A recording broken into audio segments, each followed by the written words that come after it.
Бүгін қандай видео түсіреміз? Сәлем достар. Ана айтасың. Сәлем достар. Бүгін Қаңғыбас Тони және Айдол тамақ жейді. Тамақ жегенде тропический елдің осы фруктларын жеп көрейік. Ішке далаға шығамыз, қаңғырамыз, как всегда. Мысалы, орех сияқты зат да, мен түсінбей отырмын. Орех сияқты зат, біздің шпаргалкада бар ма? Бар ғой. Бар екен. Чеснок сияқты. Международный названиесі салак болады екен, бірақ өздерінің тілінде бұл ракун. Ракун деп айтылу керек. Ракун. Бисмилля деп бастайық. Алдымызға бәрін алып қойғанбыз. Пышақ, Вилка, қасық, кекс деп қойып не? Шірігі ойдым, құртар сияқты ма? Жалпы сырты зат екен, колючий екен. Тікен. Қатты. Жалпы сырты қатты, иә. Бірақ іші жұмсақ сияқты. Ашылғанда оңай ашылады. Жабылғанда қиынша болады десе, қайтасы көшті оқиын ғой натуре. Мә, действительно шірігі бар екен. Бізге шірігі тап болған, жалпы бай негізінде ашқанда үшінен үш формула зат шықты.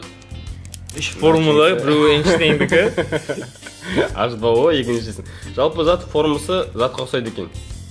Чесноктың затына ұқсайды. Көп тұрып қойған ғой, алдында айттым жаңа видео сразу тұрып шықты. Алғаннан кейін жалпы 3 күн өтті, 3 күн холодильникте тұру керек деп айтады. Так, Арам бойынша. Әйтпесе қолыңа сиіл шығып кетеді. сосын Бөлші ал. жартысын бөлейін ба? Жоқ, ортасынан бөліп қойшы, ортасында да бірдеме сияқты ғой. Ортасынан бөлгенде, Аппарат точка тұрып тұр ғой. ортасынан бөлеміз ғой. Иә. Так, бетек.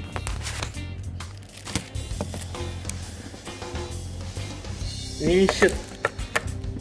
Иісіне Бір иісі түсіндіксіз андай, неприятный иіс. қайсы? Тұрып қалған нәскидің иісі. Қара бір түрлі да. Бірақ сиырдың иісі холодильникте андай қатып қалған сиыр бар ғой. Иә. Так, Үйірген шет үйіріп тұр ғой. мынау шірік екен да.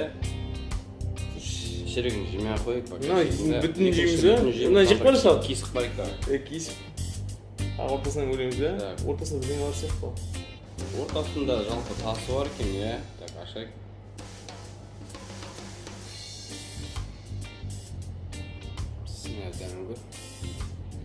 Сосын өзің Бұл жерде пакет сияқты бірдемесі бар екен. өзің эффектіңді айтасың. Жалпы сырты пакет сияқты, ішін жеп көрейік бірақ. Дерзко. Необычный. Кисловатый вкусы бар жалпы. Неге ұқсайды? Сағызға ма да? Жабысқақтау. Дәмі сәл кисловатый екен. Желательно бүйту керек ойдым. Жоқ, қабығы кисловат андай пакеті. Сол пакетін алып тастау керек ойдым да, пакетін алып тастап бүйту керек сияқты. Өзіміз 100% түсініп отырған жоқпыз. Не жеп отырғанымызды. Не жеп отырғанымызды біліп отырған жоқпыз. Негізі бай болады жеуге. Бірақ мусор көп екен, егер де пакетін жемейтін болсаң, қабығын жемейтін болсаң, ішінде қандай. Ішінде тасы бар екен, қара тасы бар екен. Қара тастай дейді ғой, қара тастай осыны айтатын. Мынау нең дәмі, сенің ойыңша? Немен ассоциируется? Жоқ, действительно, негізі дұрыс айтып отырсың, затқа ұқсайды. Бір сағыздың бір вкусы шығады негізі да, сладкий. Мынандай орбит, персик ба бірдеме дейтіндей Иә, более такой персикке келеді кішкене дәмі. Ішке далаға шығамыз, қаңғырамыз, как всегда. Так, екінші фруктымыз бастайық, да? Жүндерді бастайық, біріншіден уақыттар тұра берсін. Так, мынаның аты қалай еді бізде? Мынаның аты рамбутан дейді, рамбутан. Орангутан емес, рамбутан. Жалпы өздерінің тілінде, бұл тайландтардың тілінде бұны ынго дейді екен. Ынго. Жалпы ынго екен, бағалап жіберейік. Так, мына ыңгоның, рамбутанның өзінің линиясы бар екен, мен кесетін. Линияның қазақшасы қалай? Бір сызық. Ішін ашқан кезде виноград сияқты, бұлшыраған.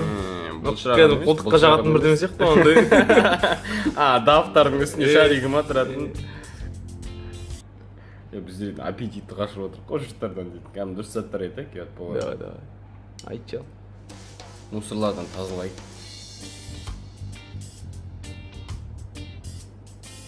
Ортасында тасы бар екен тоже. Бұл жерде бәрінде ортасында тасы бар сияқты.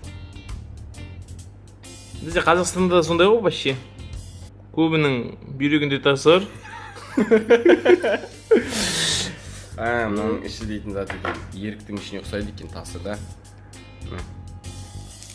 Ас болсын. Сен бірінші маған беріп қараппысың ғой.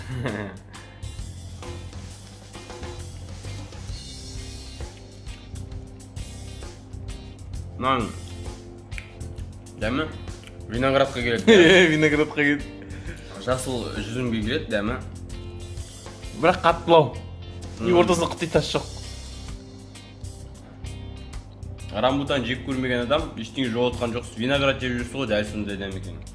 Бірақ түрі бір аватардағы өсімдіктердің түрлері сияқты дейді андай. Иә. Виноград жеу енді оңайлау екен. Жеп жібердің, ішіне кішкентай тасын.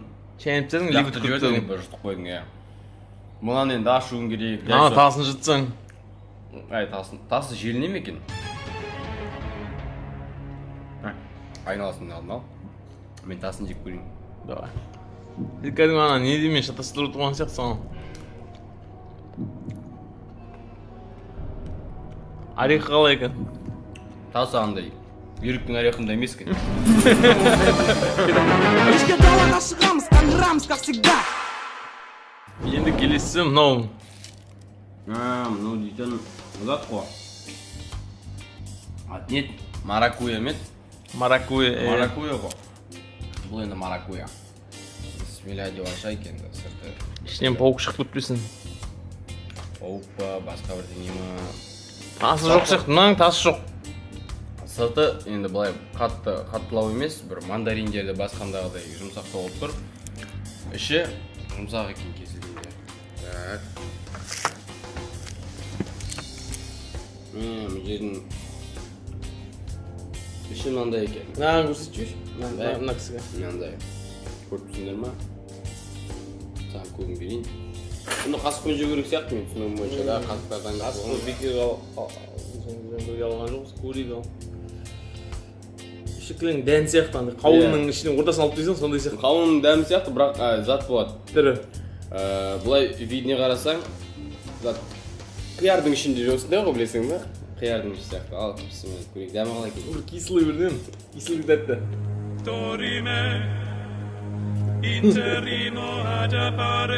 Дәмі мына ортасында алып тұрып ішіндегісін жемеймін екен, қауынсыған. Ішіндегісін жемеймін оғанда, ішіндегісі ағы дейтін паутина сияқты. Пауықтың өрмекшінің не сияқты болып тұр кәм. Бірақ кесіл олғанмен андай приятный кесіл екен. Бір жегеннен кейін тағы да жегін келеді екіншіне. И арасындағы тастары кішкене рысковатылып. Жаңа жүзімнің тасы бар ғой. Сол сияқты, бірақ кішкене дәмі бар. Сосын мұны түрі андай жұмыртқан сарысы сияқты былшыраған ақ кеткен. Жар жібересің ғой, біз қауырға шашылып қойды сол сияқты. Қорқып барса қалай болады? Кедесі өтіп түскен.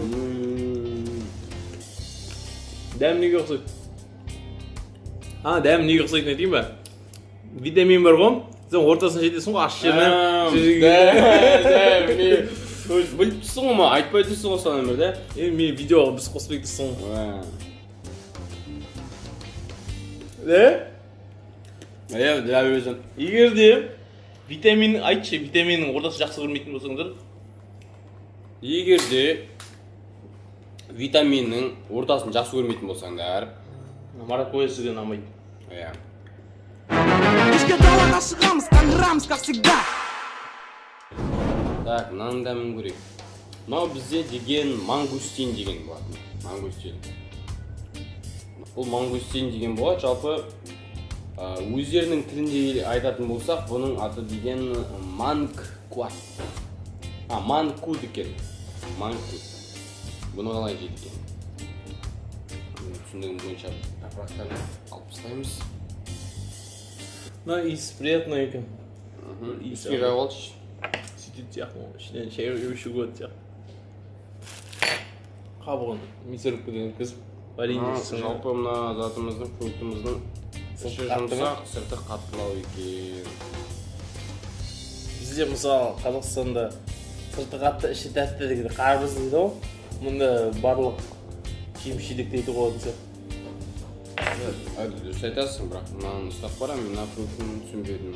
Іші босап кеткен бірдеме сияқты. Іші босап кеткен сияқты, бірақ босап кетсе де біз өмірімізде бірінші рет көріп тұрмыз. Иә, сондықтан дәмін көреміз, босасын, босамасын. Жалпы андай түрі опасяныкі, түрі страшный негізі. Кәм ми сияқты. Шылып қалған милар сияқты ма бір түрлі. Дәмі тәтті екен бірақ. Бірақ кішкентай екен. Нем болғанмен Кеше кішкентай. не ұқсайды дәмі? Бір көктің дәмі бар да? Түсініксіз бұның дәмі. Бір түрлі. Тек қора бөлік. Бұл жалпы зат желеобразный. Е, бұл шыраған мякіт. Бұл сұран желеобразный мякоть. Білім маған ұнаған жоқ. Сағынады ма? Маған дәмін ап тұр. Бірақ мен шет көктек өткен сияқты сонда да емес. Е, бір Құмыққан жеп қой керек. көктің дәмі жатқан бір асарысы жәшіктің шетінде жатқан бір абрикостың дәмі үйіріп тұр ма? Көктек өткенде шынымен мына шет оғы. Исін, менің исін жайды. Қазір кәлем. Түкіріп көл, техничный подписчиктерге айтпай. Кешке далаға шығамыз, таңырамыз, как всегда. Енді ең үлкен жейміз бе мынаны? Или мынаның екіншісін жейміз бе? Екіншісін жемей қояйық мен. Сен жеген келіп тұрма соны? Жоқ, көгермеген болуы мүмкін ғой. Жеп кетсе қазір сол бағдарламаның соңында жерсің өзің отырып. Мына жалпы былайша айтқанда драконий глаз дейді ғой. Бұның екі түрі бар. Иә, бұның екі түрі болады екен. Асыл қызыл түрі болады екен. Иә, жалпы так. Драконий фрукт дейді. Өздерінің тілінде айтқанда геомангок. Дұрыс айтамын ба, да? Дұрыс. Кімнің тілінде айтқанда? Геомангок. Таиландтардың тілінде айтатын болсақ геомангок болады, яғни геомангок жеп көрейік достар. Негізі алған жеміс-жидектеріңді сразу жеп қойың. Біздер дұрыс жасамадық 3 күн. Нақты, мысалы, мынау көгеріп өткеннің дәмі шығып тұр. Мына жаққанда шіріп түскен бе? Пышақпен кесетін болсаңдар жігіттер, қыздар, бұл дейтін подписчиктер де? Подписчиктеріміз біздің. Жұмсақ екен. Өте нәзік фрукт көрініп тұр.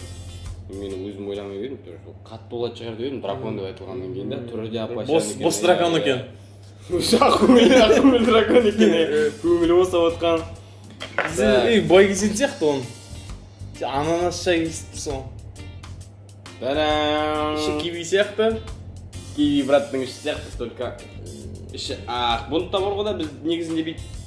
Асықпен жейміз бе? Бұны қайырып жүретін сияқты. Бейт қайырып жейтін сияқты, бірақ біз оны қасықпен жей берейік енді, бүлдірмей ақ қояйық. Так, бісміллә деп дәмін көрейік. Таланттықтардың бір өзі кешірсін. Зат екен. Желеобразный екен бұл да. Жалпы көп фрукт. Жемей ақ қойса.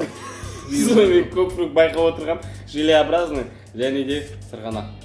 Зат сияқты бізде теңізде тастың беті болып, зырғанақ болып, бастың зырғанақ болып, сол сияқты екен. Бірақ бізде көп жат арабика болып өтеді дейсің. Сырғанақтан кейін.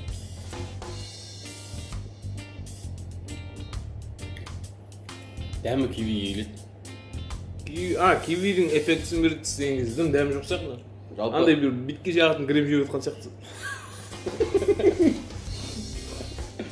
Жалпы негізінде привкус кивидің дәмі де былай ар жағынан келеді. Кішкене дәмі жоқ киви. Тістеген кезде дәндерін басында бір тісіңе тиген кезде азғантай дәм береді. Ар жақтан бірақ қатты бір вкус жоқ екен. Ар жақтан біреу келе жатыр.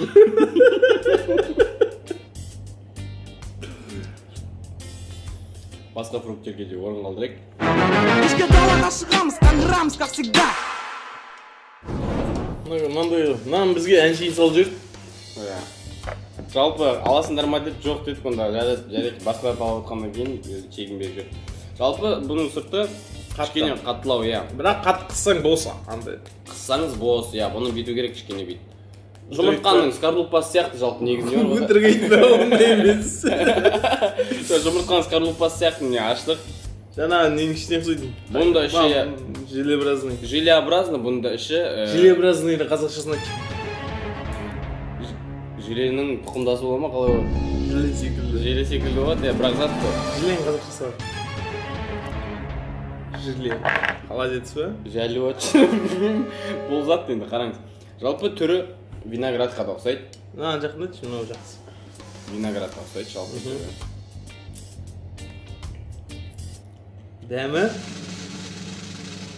Дәмі редиска.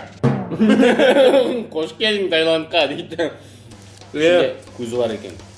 Зат жемчуг сияқты екен негізі. Зат істеп алып, ортасын бір тесіп, жіппен өткізіп, зат істесең болады, моншақты жасап алсаңыз болады. Дәмі шөптің, редискінің дәмі. Сені алған кезде қалай сені алады? Мұндай қант араласқан редиска ма, сондай сияқты себілген ба, бетіне сепкен редиска болады, сол сияқты. Білу, жеп бараң біздер. Бұл жерде күшіп соғып деді сол. Мына тасы действительно қатты екен. Тасы қатты, тасын рисковать етпей қойып жеп көруге. Тасын ортасы кесіп болашы? Кесілмейді, қап-қатты екен. Бір фрукт, екінші фрукт бергісі келмейді. Тасын отырғызып бұра көріп. Көше жылға. Мен дауысын қаран тасын. Прямой эфир, саусақ справедісі болған. Прямой эфир емес қой. Жалпы орешке ұқсайды, жеп қарашы ма? Сұрайын сен же. Іші кәм нац дейді ғой бұлай, нац деген орешка жеп ұқсайды екен. Сүтпей ме? Жоқ, жаса. Қармаң, жепте қармаң, ғашыпты қармаң. Дәмі де жаман. Қажет жоқ. Неңін дәм шығады? Дәмі дейді кәм. Аузын тұтайды сразу, кірін тегізіп бастап атқанда бар ғой, түсініксіз дәм, ащы. Кешке далаға шығамыз, таңырамыз, как всегда. Біздің үйрен қалды. Мысалы ананас жек көрмеген адамға ананастың дәмін жеткізіп алсың ба? Ананастың дәмі кәм. Неге ұқсайды мынау? Ананас жек көрмеген адамға. Қаттылау қауын сияқты, суы көп. Шөлін қандырады жалпы. Сосын ерін қышта ма? Ананасы соқ сияқты ма? Ананасы соқты келеді дәмі, бірақ жалпы зат. Бұл құнығып көп жеп қоймаңыз. Кеше біз ананасты құнығып көп жеп қойдық. Содан кейін тіліміз уылып, біз сөйлей алмай жаттық. Ата ананас, бапы тілді ұлтақ екен. Сөйлей алмай қалдың ғой. Жей берсең, бірақ действительно жей бересің. Манго қалды бізде. Соңғы қонақ. Бұл студиямызда. Студиямыздың соңғы қонағы. Манго бізде жатады ғой. Жек көрген шығарсыңдар, бірақ сіздер үшін тәуіп біздер жеп бараймыз. Мангоның жергілікті халық қалай атайды? Мангоның мына жазылмапты. Манго жоқ па? Манго жазылмапты. Манго бар жалпы. Мен негізінде өзім сұрағам, манго дегенде өздері түсініп тұр ғой енді. Іші жұмсақ. Мангоның достар сыртын жемейсіз, сыртын жемейсіздер. Бір тістеп лақтырып тауып жүрмеңдер. Дұрыс емес кескен мына ішінде мынандай жалпақ несі бар. Тасы ма? Сол шалқасына жатса әдемі кесіледі. Тұрып тұр ма екен қазір? Тұрып тұр. Сен фруктың бәрін бүлдірдің ғой. Пышақ деген көрдіңдер ғой, обратный сторонасымен есеп болып алады екен да қазір. Ара пышақ бар ғой, алмадым. Неге бүйтіп тардың, окошко жасап? Бірінші пар окошко. Дәмі бір мангоның дәміне келе ма да? Негізі манго тәтті екен. Бұрын жалпы өзім бір мангоны көп болды бұрын. 6 жылдықтың Бейжей манго дейсің бе? 6 жылдықтың ішінде ма бір манго жеп, және осы драконы фрукты жеп, зат сегеміз. Атырарген жоқ болған, иә. Содан кейін мангоны жеп көрмеп, бірақ ол кезде дәмін білмедім. Өзімізде ол кезде опытта жоқ, мангоны жейтін. Ол кезде мен сыртымен жедім мангоны. Сондықтан мен айтып жүрсе сыртымен жемең достар мангоны.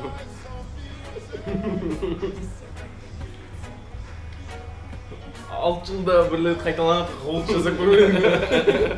Подписчиктерсіз сыртын бір тістеп. Құрметті көрермендер, осымен кезекті бағдарламамыз аяғына жетті. комментарий жазамыз, лайк басамыз. Келесі бағдарлама қандай елді көргіңіз келеді, астына комментарий қалдырыңыздар. Біздің парақшамызға обязательно тіркеліңіздер достар. Сау саламатта кездескенше.